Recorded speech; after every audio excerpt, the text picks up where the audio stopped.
Well, hey guys, welcome to Hope Rescue Podcast. We are Tim and Kimberly Scott, and we've had a deep dive in the last couple weeks into what's it mean to be surviving the toxic church, or are you in a toxic church? Do you wish you were out of a toxic church? What is a toxic church? You're talking about a deep dive. We had this old pastor. His name was Reverend Wyatt in my first church. Mm-hmm. And he was like 95 years old, and he was a retired pastor, and he used to have a little horn. Oh my gosh. Because he didn't have a hearing aid, and he would follow me, and then when I'd get loud, he'd take it out. But anyway, he didn't have a hearing aid. It's just a horn. You know, that was a long time ago. Oh children. My gosh. I've never even heard of that of being a thing. And he'd come up to me after church, and he goes, "You took them through deep waters, Pastor, deep waters." I feel like we've been in deep waters, almost to the point of feeling, to be honest with you, in this series, it feels a little bit yucky because we have spent a lot of time kind of targeting things that should raise your eyebrow and then trying to emphasize what's not toxic. Yeah, so let's edify some pastors, yes. not necessarily individuals. I feel like it's the bad apples that get so much more attention than the bad apples are these guys. Number one, no. The countless amazing men and women that are serving in leadership, from the pastors all the way down to volunteers throughout the globe, and do not get the accolades, support, and the cheering that they deserve, because we're on team leadership. We really love our church leadership, and we've, Pastor James, I'll go ahead and say, my gosh, Pastor amazing. James, Pastor Mingo, Pastor Mark, these pastors, I'm leaving somebody we have so many pastors in. We have a lot of pastors. And actually we would probably not be able to stick around if we felt like the culture was unhealthy, if we couldn't make some change. And that is just not the case. We are fortunate. We have had, like, I was talking to somebody the other day who goes to that church, and they're telling me what Kevin McPeak, how he's been ministering to them. Yeah, for and it's years. just like you see this stuff and you just go, wow, these are some good men.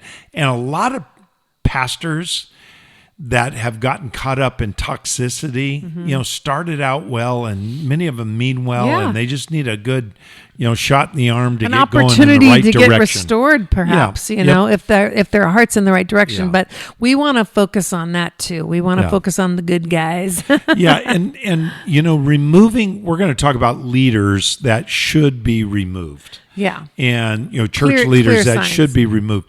But in saying this doesn't mean it's the end. Right. What it means is this is a time for accountability and, very possibly turning things around. Yeah, and hopefully turning things around. The obvious would be, and this is what comes to light just based on some of the stories that have hit the headlines, is that, pastors who have been using grooming methods to abuse members. Definitely needs to be held accountable. Absolutely. For sexual reasons. For sexual reasons and other reasons. If you're grooming someone to be a thief, or you're grooming someone to, abuse their volunteers, the style of leadership, that's unhealthy, and they need to be removed. But especially sexually, there's such a proliferation of pornography, which I think probably has become part of the bigger picture. Yeah. And so they need, in that case, to be the church being a hospital, they need to be a patient being treated rather than a doctor treating someone else. I want to go back to what we started, and you remind us important. This has been kind of heavy, but to go to the literally hundreds of thousands of pastors that are ministering today and do not do these kinds of things and are not toxic and are good men and women who love their people. And so, we wrote this down in dealing with pastors or leaders or, spiritual leaders that are toxic. These are rare cases, but you hear about them because, oftentimes they'll hit the news, and we love bad news for whatever reason.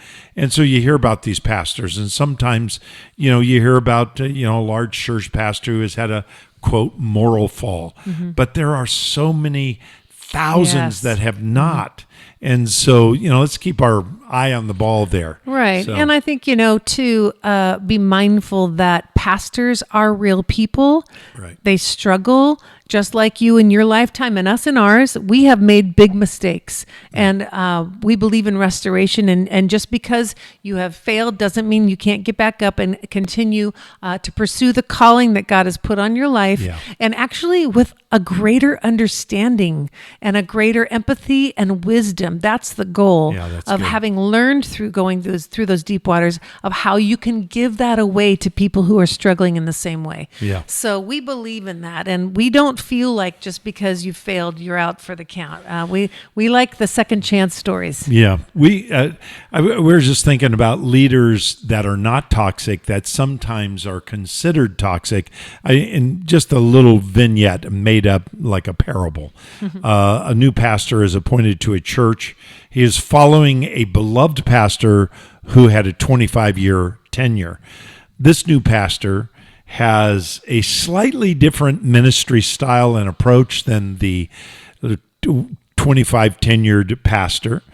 And both of them are good men. They just have a different way of dealing. Within a year, the church has lost about 30% of its congregation and about 50% of its financial giving. And so when you see that, sometimes churches go, well, he's toxic, he needs to go, and we gauge success based on dollars and, seats in the chairs, how do we gauge pastor's success? There's a lot of factors going into that. When a long-term pastor leaves, obviously he has a strong following and a strong loyalty to him. You bring a new pastor in, even if everybody's super excited about it after the honeymoon's over, it's going to be a little bit difficult. And I think that we need to be very careful not to judge somebody's success based on dollars, based on, the giving and so forth. We have a pastor friend who went to a church years ago. It was a mega church. It was up, thousands and thousands of people. He went there, and after just a few years, I think it was about half of what it was when he got there. And people are kind of grumbling. He's kind of wondering himself. He's told us this story.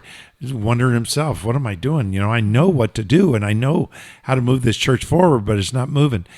And it went down to this kind of a smaller level and then just exploded. And now it's 4 times the size or more, 400% growth in these years. And so sometimes it's a reshifting, sometimes it's a recalibrating, and that's not toxicity. That's, human nature. Right, right. So, absolutely. Yeah.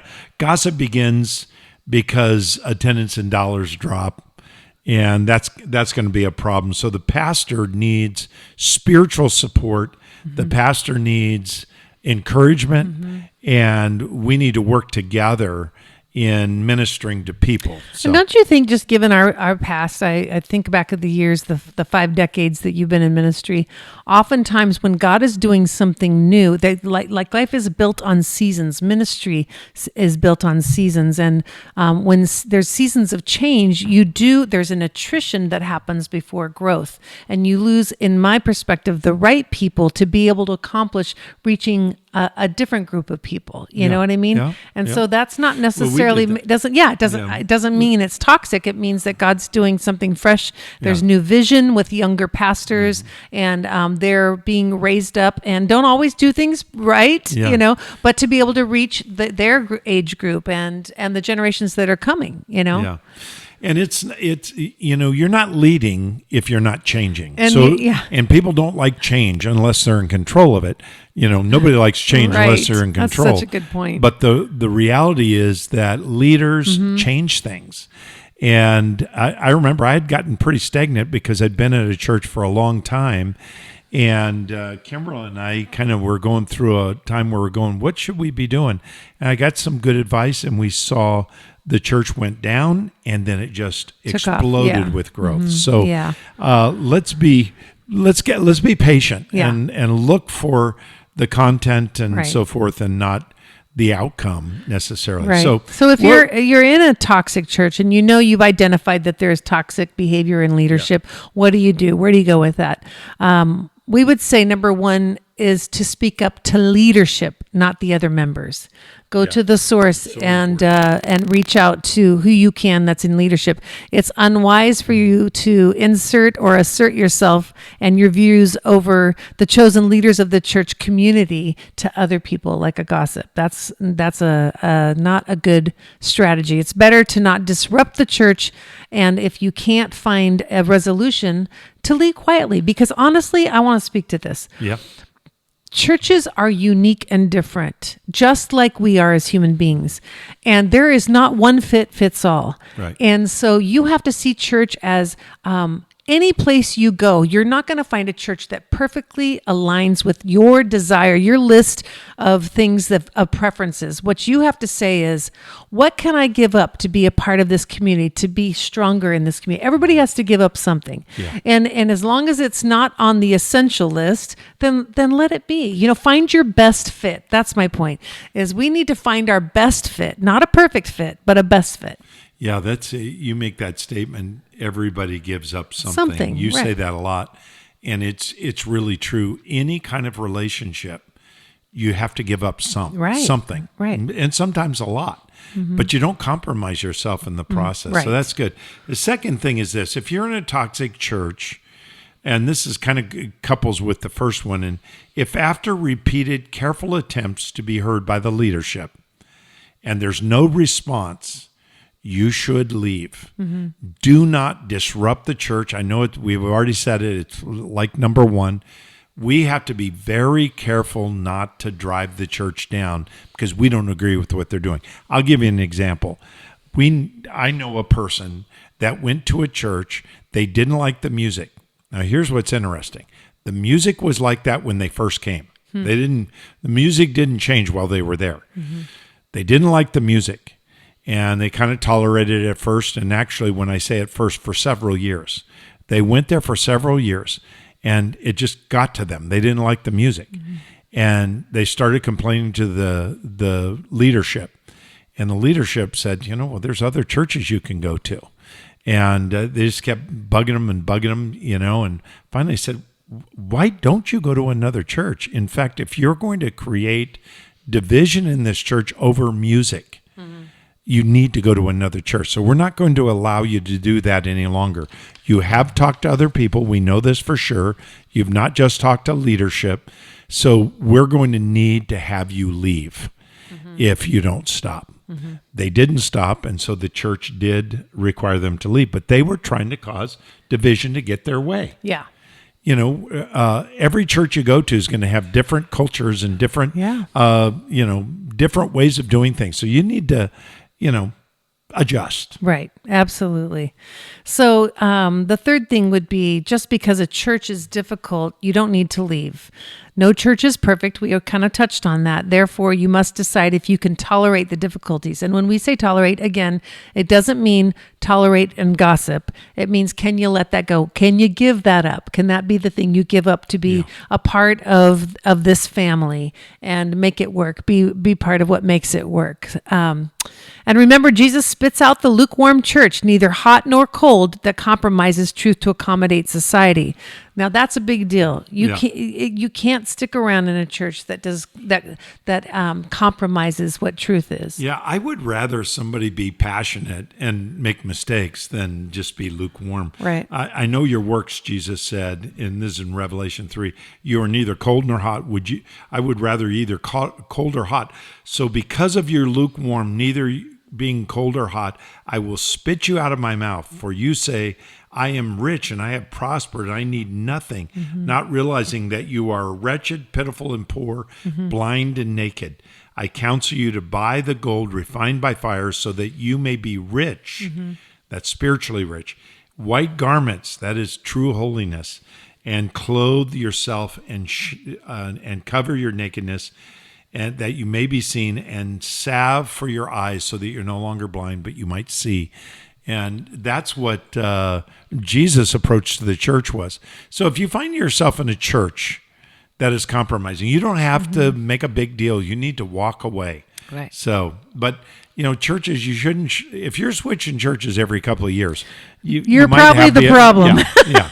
It's like if you're switching spouses, more than What's the common denominator here? Yeah, it's you. All right, our last thing. Yeah. So, as with all toxic relationships, the difficult road of forgiveness is the only way forward. You are not getting people on your side or demanding an apology from your abusers. So you've got to kind of release the idea of, if you've been hurt by the toxic church, you can't fix or contrive the resolution that you want in having them coming and saying, we're sorry, we failed you, a real sincere apology. That's typically not going to be the case. What you can do is take stewardship of your own healing, and that starts with forgiveness. Yeah. And forgiveness is a muscle. I've heard this, that you flex and you get stronger the more you flex it. Yeah. And so you gather up the things that you've learned by your pain and by your hurt. You don't allow it to create scars. You actually allow it to bring healing, and you can give that away as part of your healing in helping others to maybe not walk down the same road, but you don't sign off on church altogether. God has told us very clearly that we are to be part of this family called the church. Yeah. So sign now. Maybe it means that you switch to maybe a comfortable fit, which would be a much smaller church. Which is fine. Yeah. Yes, a Bible study can be your church. I mean, a church was originally in homes. It was never really meant to be the mega experience that it's become. There's nothing wrong with it being a mega experience. Our point is that you don't throw the baby away with the bathwater. You got to pursue healing for yourself and forgiveness. Release them to the Lord, to their choices and their consequences, and trust that God will pursue them. His Holy Spirit will. His desire is to bring correction and healing. And in a lot of these, we've used the illustration of a lot of these big churches that have gone through so much public shame.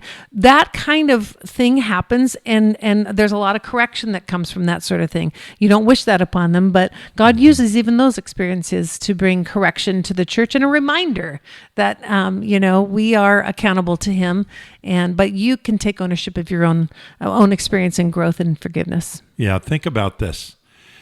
Kimberly and I know a person. I'm not going to say or give too much information about this, so she may not know. We've counseled a lot of people together and separately, but an individual that came and went through a difficult breakup. There was some abuse involved and so forth. And I was asked, how do you get over it? And I said, there is only one road, and you have to travel this road in order to get over it. And it's the road of forgiveness. And if you don't forgive, you will never be free. And I've heard this. I felt it.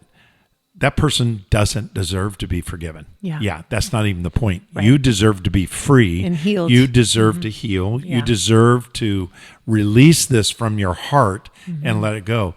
Yeah, but, who's going to hold them accountable? I said, you're not holding them accountable by keeping it in your heart. And bitter. You have no relationship with this person, but you have a continual burden of that relationship. Right. You're not giving it up. Right. So the way you forgive is that you release that church or release that relationship or release that person, and you say, I no longer, and every time you feel that it comes up in your heart, oh, nope, I release it. Flex that and muscle. We know people that are still angry at other churches. Yeah. Let it go. Yeah. Move on. Find a body of believers, as Kimberly said, a body of believers, whether it's a small or church or large large church. Yeah, if you have to, start one. But there's probably one for you. Yeah. If you start one and nobody comes, maybe you really need to rethink. But, it's hard to start a church. I'll just be honest with you. But there may be a place that you can go. And I just want to encourage you, release that church, release that person, and move forward in the freedom that God gives you. And God will heal your heart, but not until you forgive. Yeah. So anyway, there's a lot to think about when it comes to church. I hope that you will find a church. Don't give up. Yes. Find a church in which you fit, where you're being fed and encouraged and edified, and where you can serve and where you can edify others. So Right. I think I know God wants you in that environment. So God bless you. I hope this has been helpful the last few weeks, and we'll start a new series next week. God bless you for listening. Thank you so much. You've been listening to Hope Rescue Podcast at hoperescuepodcast.org. Bye, guys.